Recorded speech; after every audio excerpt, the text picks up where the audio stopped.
اچھا ڈاکٹر صاحب، جیسا کہ ہماری جو یہ پوڈ کاسٹ سیریز ہے صوفی آشا، جس کا مطلب یہ ہے کہ صوفی ادب کے اندر جو محبت کا، اخوت کا، بھائی چارے کا، امن کا پیغام ہے، وہ ہم دیکھتے ہیں کہ ابھی تک اس پر بات نہیں کی گئی، اگر ہوئی بھی ہے تو بہت کم ہوئی ہے۔ تو اس پر بات کرنے سے پہلے میں چاہوں گا کہ صوفی کون ہوتا ہے اور تصوف سے کیا مراد ہے؟ اگر آپ یہ دو گرے ہمارے لیے کھول دیں تو میرے خیال میں باقی سمجھنا ہمارے لیے آج کی نشست کا یہ پہلا بڑا خوبصورت سوال ہے جی۔ کسی بھی چیز کو سمجھنے کے لیے اس کے روٹ ورڈ کی طرف جاتے ہیں، پھر قرآن و سنت کی طرف جاتے ہیں۔ صوفی کو ماہرین لغت نے صاد، وا اور فا سے اس کا روٹ ورڈ بیان کیا ہے، مادہ اشتقاق جسے ہم کہتے ہیں، اور اسی سے صوفی ہے۔ جی جی۔ اگر ہم قرآن میں جائیں تو سورہ آل عمران کی 146 نمبر آیت ہے، اللہ فرماتا ہے بسم اللہ الرحمن الرحیم وَقَائِمْ نَبِيٍّ قَاتَلَ مَعَهُ رِبِّيُّونَ کثیر۔ تو یہاں پہ یہ جو انبیاء کے ساتھ لفظ ربیون آیا ہے، ربیون سے ربیون جمع کثیر ہے، یعنی انبیاء کے ساتھ کثیر اللہ والے۔ یہ جو انبیاء کے ساتھ کثیر اللہ والے ہوتے تھے نا، یہی صوفی تھے، سبحان، یہی صوفی کرام تھے۔ ٹھیک ہے، ایک تو ہمیں اس آیت سے صوفی ملتا ہے، ٹھیک ہے، مادہ اشتقاق میں نے عرض کر دیا، وہاں سے بھی صوفی ہمیں ملتا ہے۔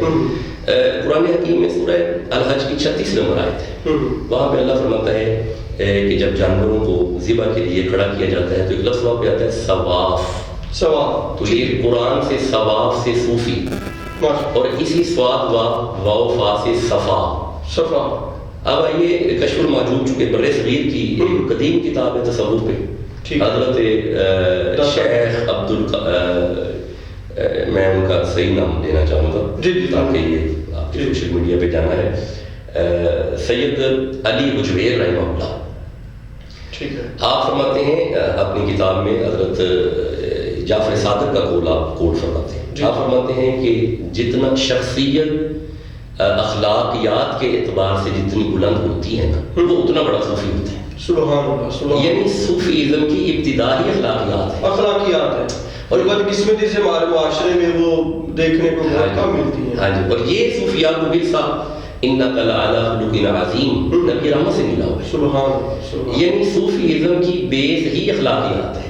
اس نے اخلاق کی رواداری، ہمارا یہ مشن ہے کہ لوگوں تک مساوات کا پیغام پہنچے، یعنی صوفی ہوتا ہی وہ ہے جو بلند اخلاق کا مالک ہو۔ ایک تو بات یہ ہوگی۔ دوسرا تصوف آپ پوچھ رہے ہیں، دیکھیں حضرت ابراہیم علیہ السلام وَإِذْ يَرْفَعُ إِبْرَاهِيمُ الْقَوَاعِدَ مِنَ الْبَيْتِ وَإِسْمَاعِيلُ، سورہ بقرہ کی 184 نمبر آیت ہے، اس میں آپ ایک دعا فرماتے ربنا وبعث فیہم رسولا منہم یتلو علیہم آیاتک ویعلمہم الکتاب والحکمہ ویزکیہم۔ یہ جو تیسری اسائنمنٹ ہے نا نبوت کی، یزکیہم، یہ صوفیاء نے اٹھائی ہوئی ہے، تزکیہ نفس، تزکیہ نفس۔